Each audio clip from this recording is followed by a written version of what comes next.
Psoriasis er en af de mest hyppige hudsygdomme i Danmark. Vi mener, at ca. 165.000 danskere har psoriasis.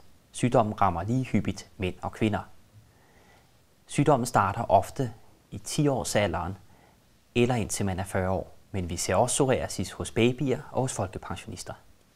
Psoriasis betyder på græsk kløe og skæl, og det er netop to af de elementer, der kendetegner psoriasis. Psoriasis samler sig ofte i pletter på huden. Pletterne er omgivet af normal hud, og pletterne har det med at sidde specielle steder. De steder er ofte albuer og knæ. Sygdommen er ofte symmetrisk, så er den ene albue ramt, er den modsidige albue også ramt. Det er også, hvor at psoriasisforandringerne sidder. Mange vil f.eks. opfatte det som værre, hvis forandringerne sidder i ansigtet eller på hænder, end hvis de sidder på en albue. Derudover er det også forskelligt, hvor store generne er fra psoriasisen. Det der afhænger blandt andet af arbejdet, man udfører. Det afhænger af ens opfattelse af en selv, og det afhænger selvfølgelig af, om man har ledgener eller ej. Psoriasisgigt giver først og fremmest anledning til ømme og stive led. Ømheden og stivheden er ofte værst om morgenen. Ofte er fingerled ramt, men haleben og ryg kan ligeledes være ramt. Hos de fleste vil man først se psoriasis og efterfølgende psoriasisgigt, men hos ca. 15% ser man psoriasisgigt og psoriasis samtidig. Det er vigtigt at huske, at psoriasis for mange kan være en svært socialt invaliderende sygdom. Vi mener, at psoriasis opstår på baggrund af arvelige faktorer og ydre udløsende faktorer.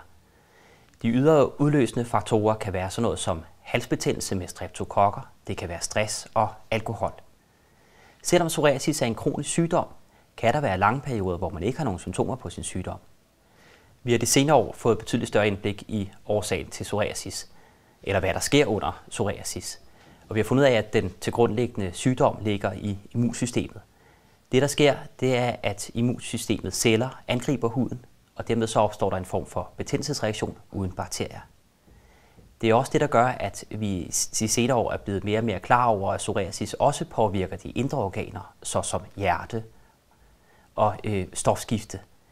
Og årsagen til, det er, at nogle af de samme reaktioner, der muligvis foregår i huden, også kan foregå andre steder.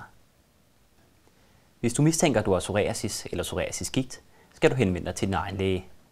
Han kan selv vælge at stille diagnosen, eller han kan vælge at henvise dig til en specialist, enten i hudsygdommen eller i gigtsygdommen, alt efter hvad der er det overvejende problem.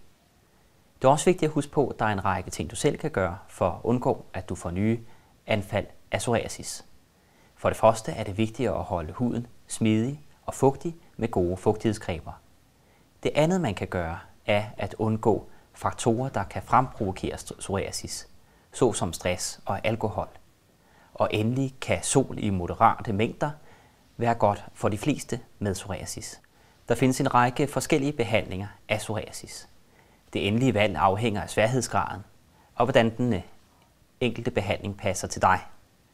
Det er vigtigt at huske på, at vi i dag kan hjælpe langt de fleste med psoriasis til at leve et bedre liv med deres sygdom.